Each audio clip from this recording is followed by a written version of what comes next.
Hello there, and welcome to another episode, another Get Good at Business highlight. Today, I am joined by Gwendolyn Dolske, and we are so excited to dive into her business today. But before we get started on that, just a recap of who I am. I am your host, Taylor Proctor, and I'm your business coach helping you get good at business so you can get back into why you got into business in the first place. And we do all of that through the I Move method, which stands for intuition, marketing, operations, velocity, and execution. And today we'll be chatting with Gwendolyn all about how she utilizes the components of iMove in her own business. So she is a PhD and the co-producer of an award-winning podcast, Good is in the Details.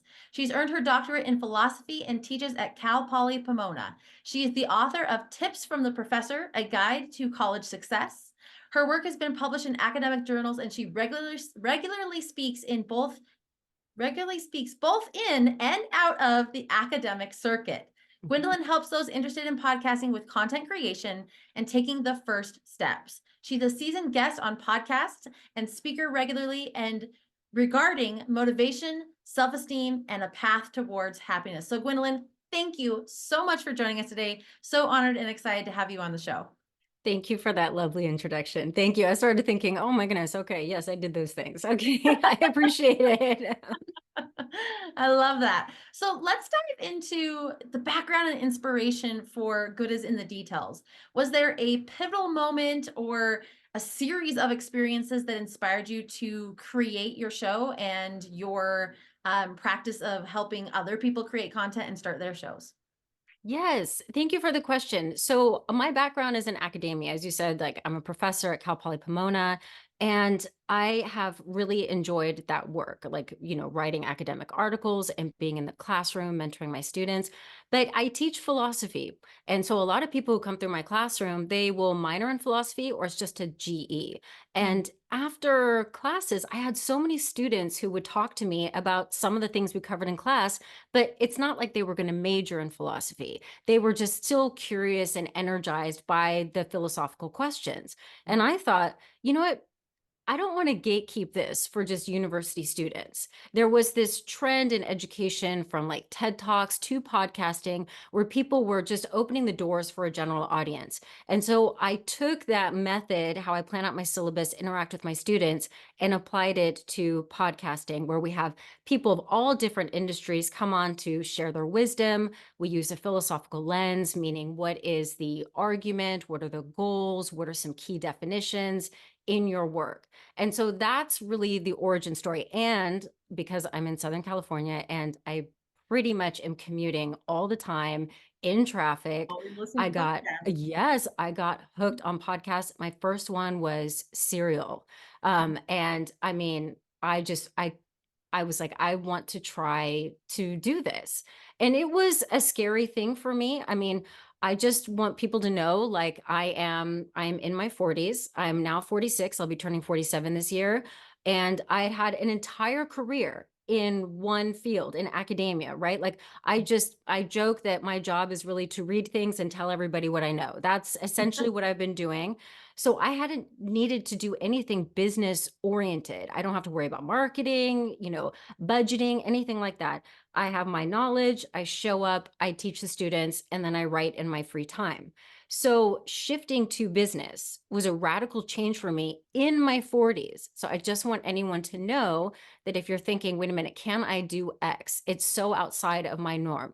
Yes, it is possible. Give yourself grace. We are continual learners. If you can figure out the things that you figured out in your 20s, you can figure out how to venture into another area of business. So even though mine is podcasting, I want that to be the message for anybody who has an idea of, hey, I think this will resonate, or I have a new point of view. Go for it. Just please, please go for it. You can do it. I love that. And I love that too because I think it also relates to the first of our I move categories, which is intuition. And Mhm. sometimes that's that thing that you're really called to or you're inspired by and you're like, I think I could do that. And then that's the intuition kind of coming in and then we try to talk ourselves out of it like, no, I've been doing this for 40 years. I can't do something new. But the intuition is really like kind of guiding, hey, this is something that you could try out. So I love that as an insight into how you got started, but also how do you leverage intuition, whether it's in your starting up or even now as running this as a business, to not just stay informative, but to also resonate with your audiences? How do you utilize intuition? I think one of the things is tap into what is your value. What is it that you really crave? Because you will meet your people there. If you start out in a business like mine with podcasting, where you want to appeal to everybody, you're going to appeal to nobody. And so I can remember it was the third episode in, just as a concrete example, it was just third episode in. I was going to an academic conference that was about the philosopher Simone de Beauvoir. So, like one philosopher out of the whole canon of the history, a bunch of specialists get together, and I have really enjoyed the work of Simone de Beauvoir. Now, I contacted one of the senior scholars who was also going to be at that conference. And I thought, I'm going to ask her if she'll be on the podcast. She's in her 70s. She's one of the only American scholars who actually worked with Simone de Beauvoir. When this scholar Wow. was in her 20s, she flew to Paris as a grad student and met Simone de Beauvoir and worked with her. So, this is where the intuition comes in. It's a niche. And I thought, you know what? I have this opportunity to have a one-on-one with this scholar. I'm going to take it. I don't know if anyone's ever going to listen to this one. I mean, how many fans of Simone de Beauvoir are out there? I don't know. And a couple of things really hit me. Now, first, to get this scholar, I was like, it'll just be 15 minutes of your time, which is not what I wanted. I wanted like an hour, but I'm Mhm. trying to sell her on the idea of, can I have some of your time? And then when I met her at the conference, she said, "Wait, how long is this gonna take?" And I had my microphone and everything, and we're gonna go into another room. I said, "Oh, maybe 20 minutes." She was a little bit skeptical. She didn't know what podcasting was, and who is this junior scholar approaching her and saying, like, "Tell me everything you got, and I'm gonna record you to be put on the internet."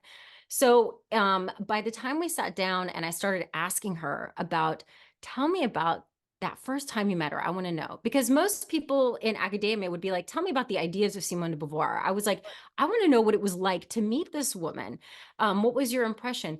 Okay, so the conversation ends up going to an hour, and at the end of it, she she thanked me, she started to tear up, and she hugged me, and I hugged her back. And it was in that moment where I really realized that this was bigger. This wasn't just about me getting content. And I think this is important for all businesses. This is important for me in teaching, that there has to be an underscoring tone of gratitude. Mhm. Because I know when I go into the classroom, when I was first nervous in my 20s teaching and thinking, what the hell do I know? What am I going to say? How am I going to sound? And it hit me right away. It's not about me. As I was in the classroom and I realized it's about the students. It's Right. not about me. And then I had that same epiphany, if you will, in this interview with this scholar, that it wasn't about me. It was about saying, hey, look, your work matters. I want to hear your story, and I'm going to elevate the conversation, and I'm going to have other people hear your story. It matters. And when that resonated with me, when that really hit me, that has been the guiding force for every episode. And the intuition in that point where it's like, I really like this. I don't know if anyone else will like it. It was retweeted all over the place. We put it out on Twitter because everybody who was interested in Simone de Beauvoir was interested in that. So don't try to appeal to what everybody else likes or what the trend is or just the blue check marks. If you appeal to that, you lose your voice, you lose the meaning, and you also have to have this sense of gratitude where you are honoring and respecting somebody else's time and that interaction. And that will really help with business flourishing, I think, in my humble opinion. No, I totally agree. Totally agree. And it is so aligned with intuition to take aligned and congruent action. If you get those intuitive hits saying, "Hey, ask this question or reach out to this person," and you ignore it, suddenly you're not taking aligned action in your business. As you said, you get lost, you lose who you are, you lose that undercurrent, and then it all falls apart. So I think that's such an incredible story and example of how to use intuition specifically in podcasting and in speaking to guests and connecting with individuals. Mhm. So good. So It's let's all about connection. Oh, It's all about 100%. connection, relationships, and when you do that, you're going to inspire other people to take on that work, to figure out what their interests are, to meet their people, and maybe somebody who's never heard of Simone de Beauvoir all of a sudden has access to this material, so it's that kind of thing that I think can be really exciting and can work in any business. I love that. So let's talk about marketing your business as a podcaster, right? Yeah. What innovative strategies have you employed to really reach and connect with your audience and or connect with your potential and future guests? Okay, so I'm going to be really vulnerable here for a second, because in philosophy we ask questions like, what is beauty, what is justice, do you have free will, like all of these things. That's what I spend my time doing, and all of a sudden I'm thrown into this issue of For business. marketing. And I had to ask one of my friends from grad school who studied philosophy and then went into marketing and business. And I had to ask him, I said, look, I'm really embarrassed. What is marketing? Like, can you just tell me, what is the definition of it? What does it mean? And he kind of chuckled. He said, okay, I get it. He said, it's literally bringing your stuff to market. Just start there with that baseline. How are you doing that? And how is there a call to action? So I will say, I am new in this. I'm not new in podcasting exactly, but in understanding the business side, I am on a continual learning basis, figuring it out, how to use social media, how to post, how to collaborate with other people, make exciting reels, talk with people, how to have your cards, how to interact with people and also be interested in other people's work and not necessarily show up in a room in a space and be like, hey, everybody, I've got a podcast, but really demonstrate an interest in other people's work because they could be a potential sponsor or a potential guest. And it comes down to relationships. So I have learned through social media how to talk and highlight the guests. I also, through the university, I am able to reach out to people, I think easier, like to other scholars, because I'm in that community. But I also dipped my toes in the water of the podcast community. There are podcast meetups, there are podcast um, conferences. My co-host Rudy Sallow and I just had a chance to speak at a podcast conference to talk about our journey. So when it comes to marketing, I think what I've learned, and again, I am not an expert in this, but what I've learned that works is that when people get a sense of you, then they will be interested in what you're doing. So if I start out by saying, hey, listen to my podcast, it's not going to work. I have to first let people know who I am. And then they'll be like, I'll check out more of what she does. But I think that that's one of the keys. And another rule is that people need to see something, I think, 6 times before they're willing to buy or click on something. So go ahead and post your product, your podcast, your book. It takes about 6 times for somebody to see it before they're going to take action. So that's my humble journey in marketing and figuring it out. I am a bit more on the introverted side. I am a book nerd. I like to wear my sweats and to just be inside with just a few people. So marketing has been the biggest existential hurdle for me, but I found that I don't have to be performative. I've gotten a lot more traction with people when I've connected with them, and then they are willing to spread the word or be part of the show. So that's been my journey in marketing. I love that. And I really appreciate your candor too, because part of what we do here on the show is we showcase business owners at different levels in different industries that are doing different things. And the whole point is to get good at business. And there are components that we're still getting good at or we're still Yeah. exploring and understanding. So I really appreciate your candor on that. Now, obviously, running a podcast has a lot of back end pieces to it. Would you be willing to shed some light on like your key operational practices that are supporting you growing and having a smooth operation with your business? Yeah, first of all, a lot of trial and error. Of course. Don't be afraid of making mistakes. It's a very vulnerable type of business because I mean, I know when I'm talking to my friends and then all of a sudden I'm going to record myself and have everybody out there and potentially open to like ridicule or whatever the internet has to say. So there's that vulnerability, but the thing is the podcast episodes don't work unless you're vulnerable. They're not enjoyable to listen to unless somebody is very real. So just behind the scenes, when people want to start a podcast, they probably start out thinking you just hit record and then end of story and then put it out. That is not the case. Rudy Sallow and I have an interview-based podcast for Good is in the Details. I would say it takes around, for every episode, that represents on average 10 hours of work.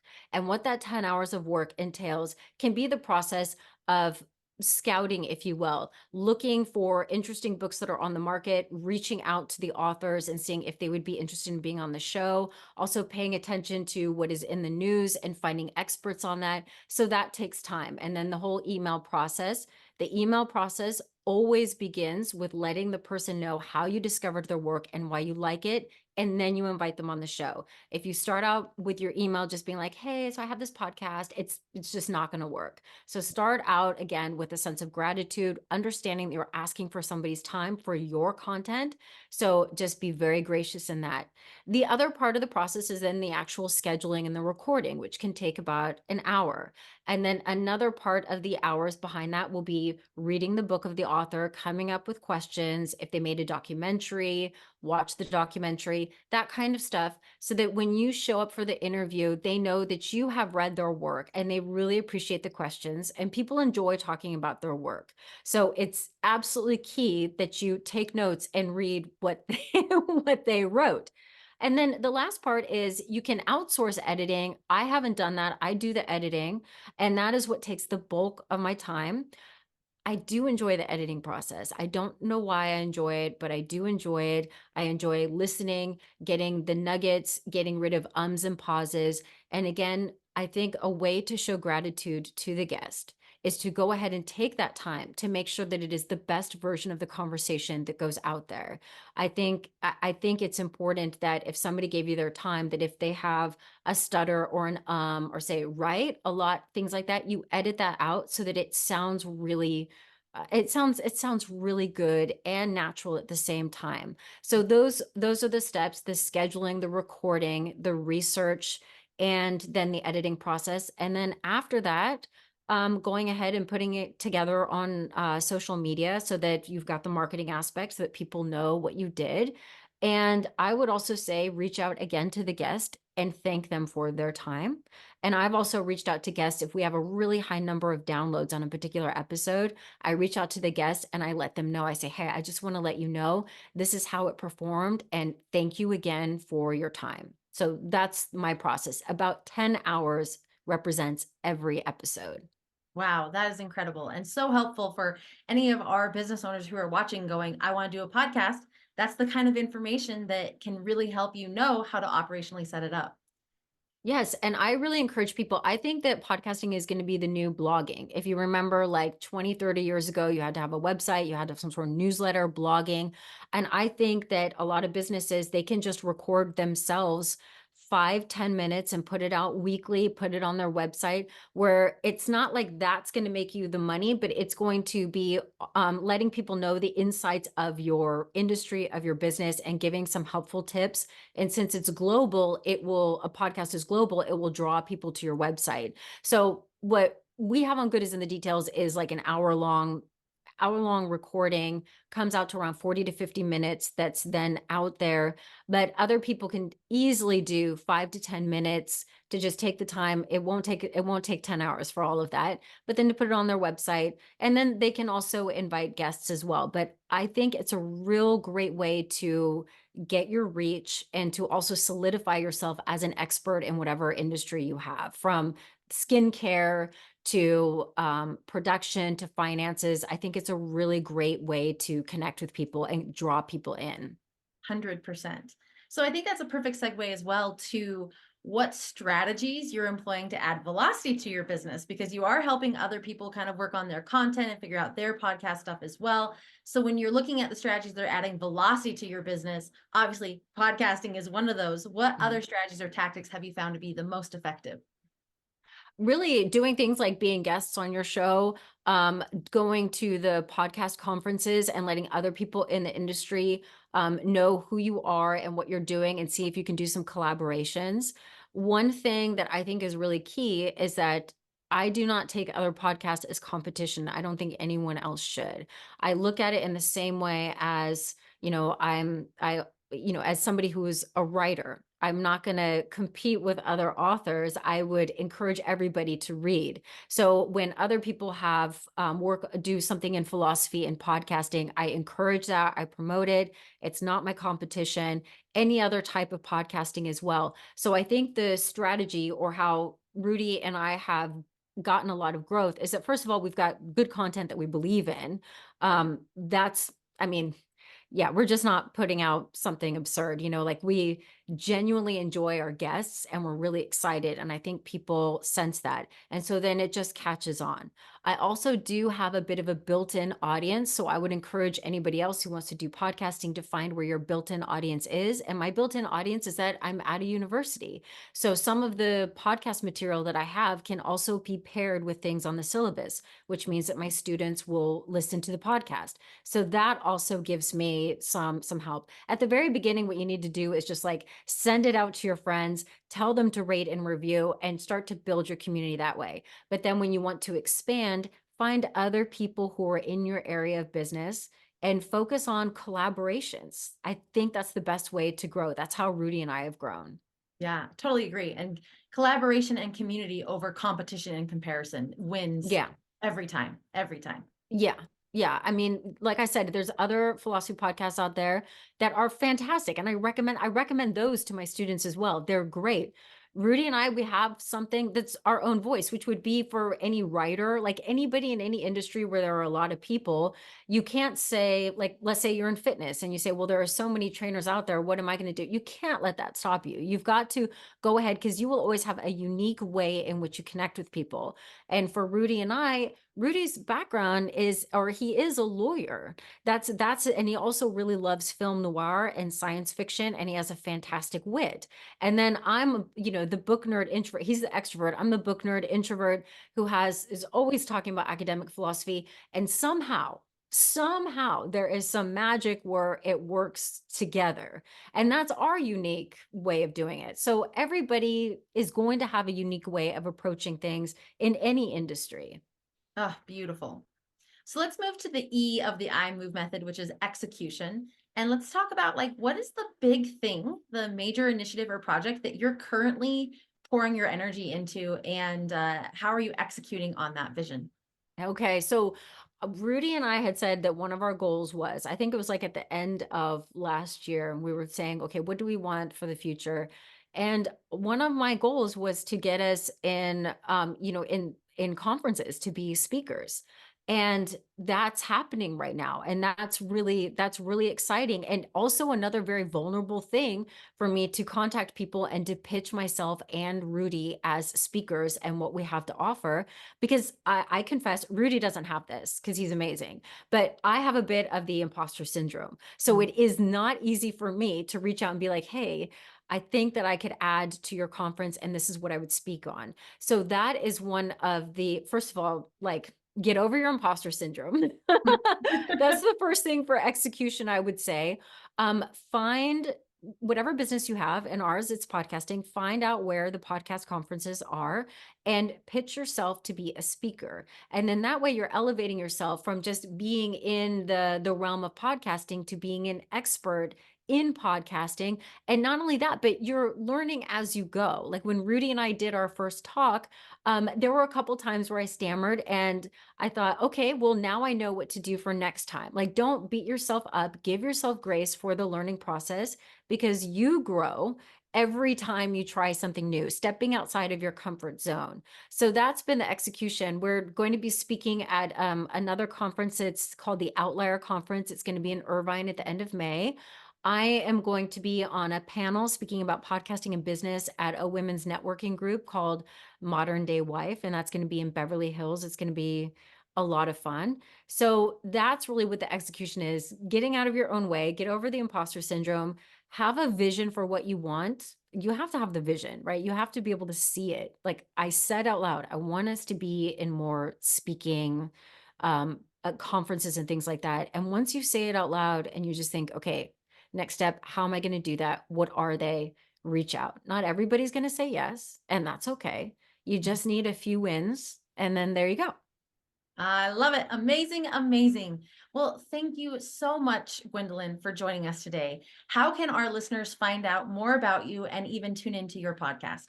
Okay, well, I would love more listeners. So, Good is in the Details is on all of the platforms: Spotify, Apple, Google, all the good stuff. And goodisinthedetails.com is also another way where you can find all of our contact information and our bio. And also, we feature the books of guests who have been on the show. Beautiful. And the goodisinthe details.com is also in the description of this interview. So you can just do a straight click over to there and learn more. Awesome. Awesome. Well, Gwendolyn, thank you so much for joining us today, for being so real and so candid with us and Thank sharing your you. journey and how you utilize the areas of I move within your business. If those of you who are watching are interested in learning more about the I move method, you can check it out in our Get Good at Business Mastermind, where we do networking, I move trainings, hot seat Q&A, and co-working sessions, all for $97 a month. And you can get your feet wet, your toes wet for only $27 in the first month to check it out. So that link will also be in the description and we hope to see you there. So thank you so much for tuning in. Again, thank you, Gwendolyn, and stay tuned for more Get Good at Business highlights. We will see you next time.